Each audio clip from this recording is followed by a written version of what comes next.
Warning, the Renegade Recruiter is not for the soft, timid, or faint-hearted. If you need permission or seek approval from your mother, spouse, mates in the pub, or anyone else for that matter, this really isn't for you. If any of what you've heard puts you off in the slightest, I advise you not to listen any further. You've been warned. Prepare yourself for the no bullshit, zero fluff. Quick, dirty, and uncensored secrets for any serious recruitment, staffing, and search business owner who wants to earn more money with less work and fewer headaches, without having to kiss ass or bend over backwards to please anyone. He's a relentless and fearless renegade who will stop at nothing to reveal the harsh, unforgiving, and brutal truth about what it really takes to succeed in this business. He's a guy people love to hate and hate to love. It's your host, Terry Edwards. The Renegade Recruiter is unleashed. Hello. This is Terry Edwards, Renegade Recruiter, and welcome. And of course, we're joined by our co-host, Drew. Hi, Drew. Yeah, I'm good, thank you. How are you? Yeah, I'm fantastic. Well, so real quickie, I just wanted to... I talk to recruitment and search firm owners on a daily basis, literally every day of the week. And one of the things that a lot of recruitment and search firm owners talk about is scaling their business. And what they're going to do about scaling their business is bringing in consultants. So today is about why everything you know about hiring a consultant is probably wrong. See, for most recruitment and search firm owners to scale their business, it's bringing in more consultants, with the goal that these consultants that you then bring in will do all the billing, you'll pay them commission, you'll keep the rest as profit, and you'll live happily ever after. The reality is that this is an area that, in my opinion, the majority of recruitment and search firm owners are struggling with. And what they tend to do is kind of take a leap of faith. And then what happens is they're getting their fingers burnt. And I'm sure you've experienced that yourself. Does that make sense so far, Drew? Yeah, I mean, you get sort of the two groups of recruitment search firm owners who, so again, assume they actually want to bring in consultants. So you get some that don't want to do it at all, but the ones who do, you get the ones who, as you said, take a leap of faith, and they sort of do it and end up getting their fingers burnt. So again, you hear some horror stories about people who have brought in a team of consultants 3-6 at a time, and none of them have worked out. On the other hand, you get people who are perhaps solo recruiters or a smaller team, and they want to bring in consultants eventually, but they want to make sure they do it at the right time, and they're reluctant to sort of pull the trigger and make the decision and do it, because they know there could be significant risk involved, because again, like I said, they've heard all the horror stories as well. So they end up not doing it in actual fact. Yeah, and I'll be honest with you, it's a problem that I had when I had my search business. And the question I constantly asked myself was, when is the right time to actually do this? I just didn't know. When is the right time to bring people in? And I've got to say, time and time again, I would get it wrong. And I spent a lot of time interviewing, meeting consultants for coffees, for beers, for meals, interviewing them. I spent a lot of time on this one area of the business. And I know this is a problem for a lot of recruitment and search firms, and they still have the same problem today. And I call it the recruitment or search firm fantasy. Now, I'm not going to go into my own fantasy because that probably would be inappropriate, but here's a fantasy that most recruitment and search firm owners have. That they can bring in consultants, the consultants will hit the ground running, and they will be really, really successful. And it really is a fantasy, because here's what happens is they spend hours, I mean literally hours, sometimes days, interviewing consultants. And, if you've interviewed consultants for any length of time, you know that a lot of them give you a lot of BS as well. So you kind of sit there hour after hour, listening to all the BS from these consultants to say things like, yeah, I billed £1 million last week, and that kind of stuff. And it's really frustrating as you're trying to dig out the crap and get to the truth. But you spend hours doing it because you think, if I get this right, it's going to be worth it. Then you spend thousands on salary, tax, insurance to bring in these consultants. And then you kind of do this. Wow, I hope this works out. Yeah, literally, you keep your fingers crossed that it's all going to work out. And often it doesn't work out straight away, but you still keep your fingers crossed thinking, well, if I just wait a bit longer, then eventually it's going to work out, and the consultants will get the hang of it. And in most cases, we'll show you a bit later on that isn't the case. Does that make sense, Drew? Yeah, it does. Again, like it's a common problem. It's a common story you hear. A recruitment or search firm owner who has taken a leap of faith, brought in consultants. So it could even be like successful businesses. I'm not talking about necessarily struggling businesses, but in most businesses that have a team, they have 1, 2, 3 or more consultants who are underperforming and costing the business money, and they've been underperforming and costing the business money for some time, and it goes on for too long. Again, you always hear time and time again, I probably held on to that consultant for too long. It's a mistake that again, it never gets old. It's something I hear even like some of the most experienced recruitment search firm owners, they do it, and they get sort of emotionally attached to the consultant. Again, as you said, they're hoping it's going to work out. They're hoping that eventually they're going to come good, and end up holding on to them for too long, and it ends up just costing the business money. Yeah. I just got off the phone. I'm not going to mention the person's name, but I just got off the phone to a recruitment business. The consultant's been with her for, I think it's 11 months, and in that time they've billed 37,000 in 11 months. You want to look at the numbers there, because that consultant's probably it's costing her money. It's probably cost her 36,000 with salary, insurance, and everything else. But she's still holding on. She's still hoping that this consultant's going to come good. And there's a number of reasons why that happened. But here's something to consider. The majority of the consultants that you bring in will not work out. Now, as I say that, that may cause a reaction with you, but I'm sure you've heard of the 80-20 principle, or Pareto's principle. The rule suggests that 20% of all activities will account for 80% of the results. So for most recruitment and search firm owners, if they bring in 10 consultants, 30% of those consultants will work out. So 2 or 3 of them will work out. I was talking to a guy probably about 6 months ago. He brought in 8 consultants all at once. His argument was, and I can see the logic to this, that if I bring them all together, I can train them all together. I spend the same amount of time with all of them, and his argument was that he thought that 6 of them at least would work out, and he'd be able to scale his business. The fact is, within the first 2 months, I think it was, he lost 4 of those 8 straight away, because they just weren't right for a number of reasons. One of them had a severe drink problem, as it turned out. Now, I'm not saying that all consultants have got that problem, but that's not unusual. That individuals come and join your organisation, and they've got some personal challenges. Let's put it that way. Some personal habits that perhaps don't help them in achieving their goal. Does that make sense, Drew? Yeah, it does, and I think that, like the big point you make there. So yeah, they bring them in, and what happens is that the owner then has to spend time training them, training a new consultant. So even if it's just one consultant, they have to spend time training them up to a certain level. If it's a bigger team, it can take even longer. So actually what you find is that although the fantasy is to bring in consultants and have them billing for the business, making the business money, they underperform, and top it off, the owner is then forced to spend time with the underperformers, trying to get them up to speed, trying to get them up to standard. So the owner's personal billings drop as well, because they're unable to spend time doing the things that they should be doing to get the business in. So the whole business, if you get it wrong anyway, the whole business suffers. There's an impact on the whole business, not just the area of underperforming consultants. It affects everything. Yeah, and one of the things that I found when I was doing this is I was bringing in consultants and they weren't performing. I found that what I was really doing, I was billing to pay for my underperforming consultants, which when I sit back and think about it now, I think, I must have been freaking crazy. Why did I bloody do that? But that's what I did. And that's not unusual. There are a lot of recruitment and search firms out there. If they look at the numbers very carefully, what they're doing is they're working their butt off to pay for underperforming consultants.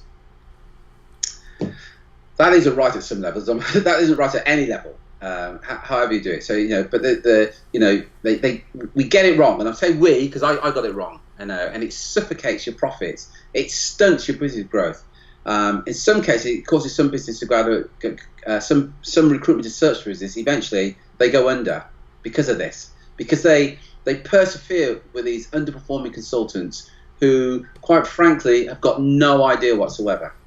And there's a number of reasons for this. We're gonna look at it, so on. But in fact, let's go into that now. Most recruitment search firm consultants, most recruitment and search firm owners want to bring in a consultant with experience, someone who's worked in that field before, who's got a good track record. That makes sense. Intellectually, that makes sense. But let's look at the reality. Let me ask you this question. Why would a top-performing recruitment or search consultant who's doing exceptionally well wherever they are now leave there and then come and join you? If you go into that in a lot more depth, it doesn't make sense. If they're doing as well as they say they're doing, why would they leave all that? In particular, if it's on the interim contract side, why would they walk away from all that steady income that they're generating at the moment? Now, I get that during the interview they're telling you that how exceptionally well they're doing, and they will say things like, "Well, I got made redundant." By the way, that's bullshit. If you've got a top performing consultant, would you make them redundant if they're doing the numbers? Of course you wouldn't. It makes no sense whatsoever. But the logic says I've got to find somebody that knows how to do it. But if they're as good as they say they are, they're not going to want to join your firm. Especially if they're going to come from the, whoever they're coming from. If they're doing well, it's not going to make sense. Now, you'll say things like, yeah, well, we don't micromanage, or our commission structure is slightly better. From the consultant's point of view, if they're doing really well, it's still a gamble on their part. And if they are a real top biller, and you get that top biller, and you've then got the evidence, one of the things I'd encourage you to do is to get the evidence to support their numbers. When they come in, you then find it difficult to replicate the results they got at the previous company. And there's a number of reasons for that. One is they may have been a real good biller, working with 3 or 4 clients that gave them all their business. So in fact, they were great at doing the recruitment, but they didn't have to do any business development. And now they've got lots of time to do business development, they don't know how to do it. But when you looked at their numbers and they were showing you all the evidence to prove that they build whatever it is they build, they were working with 3 or 4, maybe in some cases just one client, and they were doing all their business with that one client. So their numbers looked absolutely great. But what they were doing the doing of the recruiting, but they weren't winning any new business. Now, they can't bring that client with them because of the gardening leave, off limits, call it whatever you like. So you've got to say to them, come and join us with a completely cold desk. Sort of checking that what I've said there makes sense so far, Drew. It does, and I think another point to make is, I mean, again, just to sort of build on the point that you said about that most consultants are good at the recruiting, but not necessarily at the business development. And again, when you think about it, again, logically, it's hardly surprising because that's one of the areas that a lot of owners find difficult as well. So chances are you're going to be able to bring somebody on who's better at that, or good at that, better at that than you are, or doesn't have a problem in that area. Is really slim, right? If they were that good at it, they probably would go and start their own business. I mean, that's sort of the logical thing to do. And secondly, like, if you think about, if you want to get an experienced recruiter, again, Terry made the point that why would a top performer join your firm? Again, there are always exceptions to this, but if you're not going to get the top performers, what you're left with is the people who weren't very good. And again, if you've worked in a firm before, so before you started your business, if you ever worked in a firm, you probably saw these people coming in and out the door all the time, who you were there working, getting your results, right? And you probably saw these people come into the business that you're working for, not work out, then leave, and so next month you were somebody else, right? You probably saw this. This is the candidate pool you are now being forced to choose from if you don't get it right. Right? This is who you're employing. The people who you know were like not bad recruiters per se, but were bad at the business development side, bad at the thing that actually brings the money in. That's the candidate pool you're having to choose from if you don't get it right. Yeah, that's a really good point there. And I think the other point you made there is, and I was guilty of this as an owner of a business. I thought, I don't enjoy, the way I was getting business was cold calling. I don't enjoy the cold calling But if I bring in other consultants, I can get them to do it, and and all will be well with the world. And as you pointed out there, Drew, most recruiters don't enjoy the business development, and what they're really good at is the actual recruitment themselves, but they don't enjoy the business development. And also, Terry, like the ones who do enjoy it and the ones who are good at it, and like the real top performers, like what usually happens is they don't want to go and work for somebody else and get a fraction of the commission. They think, well, if I'm good at the recruiting and I'm good at the business development, I may as well go and work from home and do it all myself and get 100% of the commission. So this is all things that you're battling with. And you think about it, that's what you did. If you're an owner right now, right, that's what you probably did. You probably thought, well, I've got the skills I need now to do it. Rather than go and work for somebody else, I'm going to go off on my own. And that's what the top performers do. These are people that you want to employ. But unfortunately, they're going to go off on their own. So again, you need to do things differently. You need to look at things differently. Again, as Terry's going to go into in a minute. Yeah. And just on that, you made another good point there, Drew. I talk to solo recruiters who aren't doing very well. So their say is, things aren't going too well, Terry. I'm going to go and work for another firm. Again, for you as the owner, you're going to recruit that person who couldn't do it for themselves, but they're going to come and work for you. The reason being, you're going to pay them every week, every month, a salary or wages or whatever, regardless of whether they bill or not. So that's their thinking. Now, when you interview them, they'll say things like, I didn't enjoy working for myself and I'd rather work in a team. They're going to give you all that BS. Intellectually, it doesn't make sense. If they had their own business and they were doing well, why would you give all that up? It doesn't make sense, and you really want to be aware of that. Again, so, just say, Terry, before, because I get comments saying, "Oh no, I won't do that." There are always exceptions to these rules, but we're talking about the majority of the time, and you have to look at. I mean, you have to look at the reality of it. Obviously, there will always be exceptions. There will always be those hidden gems, but the majority of the time, these are the problems that you will face. You're listening to the Renegade Recruiter Unleashed podcast. For show notes, additional resources, and podcast updates, head over to www.therenegaderecruiter.com. Yeah. And some time ago, probably 6-9 months ago, I did an online summit, and I had some of the industry's leading speakers on this event talking on this subject and how to improve the performance of your team. And two names spring to mind immediately. There was a lady called Alison Whitehead, who's based in the UK, and there's also a guy called Ross Clement, who's based in Australia. And I interviewed them a while back for this program I was doing, and they really impressed me with what they had to say on the subject. So, I'd certainly recommend those two guys. But at any level, you're going to have to accept that not all of your consultants will work out. Now, at some level, you're thinking, well, that's obvious. But I think a mistake that a lot of recruitment and search firm owners make is they assume the opposite, and they make big plans on the basis that everything will be plain sailing. But in most cases, it won't be. One of the things that we do with our clients at the very beginning, we get them to document and detail a well-defined goal of exactly what it is they want to achieve over the next 12 weeks and then over the next 12 months. And often they will talk about they're going to have this number of consultants, and these number of consultants are going to bill X, Y, Z. Look, I don't want to sort of rain on the parade, but I have to say to them, you need to understand, if you've got 6 consultants, if you've got 4 consultants, there's a very good chance that most of them won't work out, and you need to be aware of that. And again, going back to the 80-20 rule, you're probably going to get like 20% of your consultants that are going to bring in most of your business.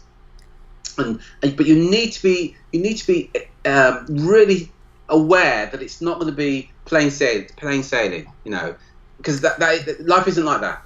Yeah, and again, I think if you haven't ever brought on consultants yet, or you haven't done it, you haven't sort of pulled the trigger yet, then you won't know these numbers. But I think if you've done it before, maybe you've been in business sort of several years and you've done it before, and you've had some that work out and some that don't, you need to know what the numbers are in your own business, because again, we're saying like maybe 20% will work out, but it will be different in slightly different in everyone's business. You need to know, okay, for every 4 that I bring in, following a certain process, how many are going to work out, and you need to know those numbers so you can, I guess, evaluate the risk before you bring somebody on.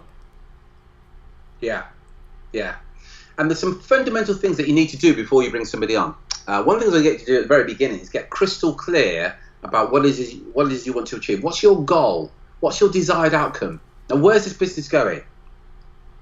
And if you get clear about that, get clear about things that you can measure, and that are worthwhile. So often the client will say to me, one of my goals is, Terry, is to have 10 consultants. And they will talk about the number of consultants they want rather than the amount of profit that they want. That's as different as chalk and cheese. Now, you can have 1,000 consultants. Quite frankly, if you're losing money every week, every month, it's kind of pointless. So surely what your goal should be, this is a profit. This is what I want to. This is the income I want to generate, and this is a profit that I want to be making each month and each year. And get crystal clear about that right from the very beginning. And I think you should be doing that before you even consider hiring anybody. Now, here's something that, in fact, we'll come into that. The other thing I think you need to do as well is have enough cash in the bank, not only to fund the consultants, but also as a safety net if things don't work out. Because it may not work out. I wouldn't dream of sitting here telling you, you bring in consultants and everything's going to be fine. Honestly, nobody can make that guarantee. But what I would say to you is don't take the risk of bringing in people with no safety net, hoping that things are going to work out. By the way, I want full disclaimer here. I'm speaking from bitter experience because that's what I did. I kind of thought, I'll bring the guys in and happy days. And, I really got my fingers burnt. One of the things I get you to, or I'd encourage you to do before you actually bring anybody in, is get some good admin support around you. I'm not saying that you've got to go out there and recruit an executive PA or anything like that. But certainly, even if initially it's a virtual admin support that's doing the I use the word in the nicest way, the grunt work, but doing the admin work that's taking up a lot of your time now. Yeah, and the reason is quite simple. If you bring that person in, sorry Joe, I'll let you come in a minute, but if you can bring that person in to free up some of your time, what that gives you is a bit more bandwidth to deliver on more assignments and win more business. So I'd say to you, are you working at capacity right now? And often, as a solo recruiter, most people aren't, because you're doing what I call the grunt work, the admin and arranging interviews. Well, bring somebody in to do that to give you to increase your bandwidth. Over to you, Drew. Sorry, mate. Yeah, I think what a lot of recruitment and search business owners don't realise or don't think about, I guess, if they did think about it, they'd come to the conclusion that you're trying to sort of give now. But they don't realise that actually bringing in more consultants increases their admin. Right, even if they perform well, you're still gonna have your admin's gonna increase. So it makes a lot more sense. And actually, financially, it's less. There's less risk involved if you bring in admin support first to not only to support you, but also to support the people that you bring in as well.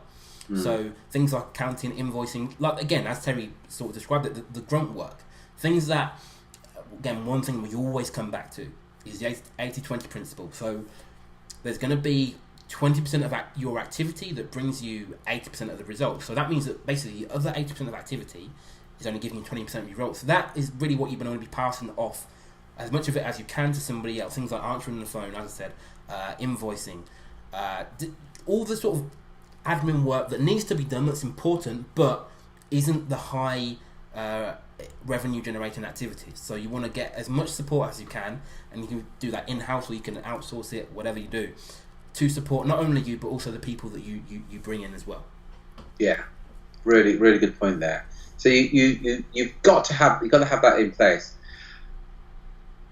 and you've got to have here's a question that I ask recruitment and search firm owners probably every day of the week, and it's this: if I came to work for you as a consultant, what specifically do I need to do that if I do it, I will be successful?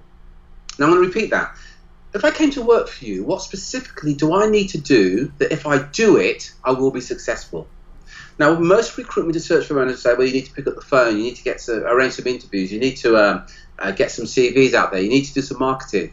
That's not specific. You need to work hard. What the fuck does that mean, work hard? You need to be really specific about this. So you need to be crystal clear. Example, you need to be speaking to 30 decision makers a month, every single month. You need to be asking this specific question. If you ask this question, you're going to increase substantially your chances of getting a retainer or getting an exclusive or getting a job order. If you're going to market candidates out, NPC is what we're going to call it, this is the number of candidates that you need to market out. This is the number of people that what you should be giving your consultants is like the recipe. Here's the recipe for success. So if I said to you, I'm going to show you how to bake a cake, so put some eggs in there, some flowers, and put it in the oven for a while. That's not a recipe. That's why you just throw things together. But if I tell you precisely what it is you need to do, and how many eggs you need to put in, how much flour, and how long you need to put it in the oven, do you get the point I'm making here, Drew? Yeah. You have to be exact and precise about what it is. But most, i.e., 80% of recruitment and search firm owners that I speak to on a daily basis, they have no idea, and they've never detailed it. But here's the thing: if you don't know, how the hell can you expect the consultant to know? Because what you're doing there, you're making assumptions, or you're doing it on hope. Well, I kind of hope they know what to do because I bloody don't. It ain't going to work. So you've got to be really crystal clear, and then you've got to have a clear system. Sorry, Tate, before you move on to the next point, I think again, not only do you need to be clear on the processes that your consultants need to follow, you need to be following that same process, right? Because I think, although we may know up here intellectually the activities that you need to do in order to get the results that you want, sometimes because it's not written down, because it's not in a process, we don't necessarily do it every day. But it needs to be, again, you need to drill down on your numbers. What are the numbers in your business? Because one of the problems we have with people, like employing anybody in your business, is that you can't control their results. And you can't even really control your results either. What we do have control over is activity. We can control activity. So when you really drill down on your numbers, you should know this activity will lead to this result, or there or thereabouts. It might be slightly off, but you should never have a consultant coming in and not making any sales if they're doing the activity, right? So it should be, again, it could be a number of calls, a number of emails sent out, a number of LinkedIn invites sent per week, a number of whatever it is. There needs to be almost an exact science to get the result that you want. And you know that anyone that comes in who follows this process, does 10 LinkedIn connections, 10 whatever happens to be, follows this process, will get a certain result, or will be within that range to a certain extent, right? So, and you need to be clear on that for yourself, but also when someone comes in, you need to be hand them a manual and say, look, this is what you need to do. This is the exact science to getting these results. And then you won't, or you shouldn't have the issue of holding on to a consultant for too long, or a consultant not working out, or if you do, you'll be able to see why. So the reason that consultants usually don't get the results is because they're not doing the activity, because they don't have a process to follow. But you'll be able to see from week one, has the consultant done the activity required? If the answer is no, then they're not going to get the results. After a month having done it, no, they're not going to get the results. If they have, you might get to the point where you can see them doing activity, but they haven't quite get the results yet. But you know, actually, they're at least they've got a full pipeline because they're doing the activity. But you need to know what that activity is for yourself and for anybody that you bring on. That goes for not just fee earners, but for every area of business. I mean, we could talk for days about having the right processes and systems in place, but it's something that you need to have. You need to really drill down on your numbers, know exactly what they are, and you're handing someone a recipe for success in your own business. Yeah, I think I want to repeat what you said there. Yeah, you've got no control over the final destination, but you've got total control over the action steps to get you to the final destination. That you can actually manage. And Drew's made a really good point there, and that's what you've got to be working on. And as Drew said, it means that you as an owner, you can manage your consultants and also yourself, by the way. Because and by the way, some good news, there are only 7 to 9 specific action steps. If you or your team take these specific action steps, you're going to get those results. So it's not a whole list of but some basic stuff that you're getting them to do. The point that Drew made there as well is that not only do you get your team to do that, you should be doing. So I had a conversation with a guy the other day, and he gets into the office every morning at between 9:45 and 10 o'clock, but he expects his consultants to get in at 8:30. Now, whatever you say, that isn't working. It certainly isn't working for him. You can't say to your team, "Yeah, I want you to do X, Y, Z," but I'm not going to do it. It's in particular in a small business, small being if you've got less than. Sorry, Drew. In a small business, if you've only got half a dozen or so consultants, you can't manage your business like that. You can't say, "I'm going to wear flip flops and jogging bottoms to work, but I want the rest of you to come in business attire." It just doesn't work. But you've got to be crystal clear. Let's go back to the main point. But crystal clear about exactly what it is they need to do. That when they do it, they will achieve what it is that needs to be achieved. Yeah, and I think, Terry, just digging in on your point that you have to do it as well. I think when it's your own business, especially when you're growing, right, when it's a smaller team, you have to be the leader. Okay, eventually you can maybe bring someone in or promote someone up to be the leader, but while you've got a small team, you have to be the leader. You have to lead by example. No one is going to have the same drive, determination, passion for your business as you do. Like, it's ridiculous to think that you're going to bring somebody on and they're going to be willing to do the activities that you're not willing to do. It's ridiculous to think that. You need to get that idea out of your head. Okay, there might be exceptions to this, but the reality is the norm is that you have to lead by example. If you want them to come in at 8 or whatever it is, you have to be there as well, doing it. If you want them to make a certain number of calls, you have to be there as well, doing it. When you get bigger, again, you can promote or employ someone else to be the leader, but you need to be the one who's driving your business forward. No one else can do it for you. It's your dream you're building. They're not going to really be the ones who have got the same drive as you. Otherwise, they would have probably started their own business. Yeah. So let's just recap what we talked about. You've got to have enough money in the bank, so you not only to fund the consultants, but also as a safety net if things don't work out. You've got to have good admin support. You've got to have a system or process in place for your consultants to replicate. So what does good look like? What's the action steps they have to take? And the next one is a predictable marketing system that will generate sales appointments for them. So all they have to do is to talk to decision makers and to sell their services and then deliver on those assignments. Now, again, most recruitment and search firm owners, 80-90%, do not have a predictable marketing system that will generate leads. The consequence of which they have what we call this famine and feast. They get some business in, they work on that, and then they complete on those assignments, and then it's like, oh, poo, I've got no business. But with a predictable marketing system that generates appointments, generate leads, so that all your consultants and you have to do is then sell. And think about this for a minute. Remember I said earlier that there's good consultants are likely to join you because what you're going to offer them is not different from what they're doing. But imagine you could say to a top consultant, come and join us. You will never, ever have to cold call. You will simply have to call clients who have booked into our calendar or who know who we are. You only have to call people who are looking for the service that we offer. And your job is to, those people that are looking for a service office is to convince them to use us. But there will be no cold calling. You're not going to sit there with a cold desk, saying, well, there's a cold desk, there's a phone, kind of get on with it. Can you see how much easier it would be then for you to bring in consultants if you can offer them that? But you do need a predictable marketing system that will generate sales, generate appointments, so that all that your consultant has to do is sell. Anything to add to that, buddy? No, yeah, sorry to say no, but I do.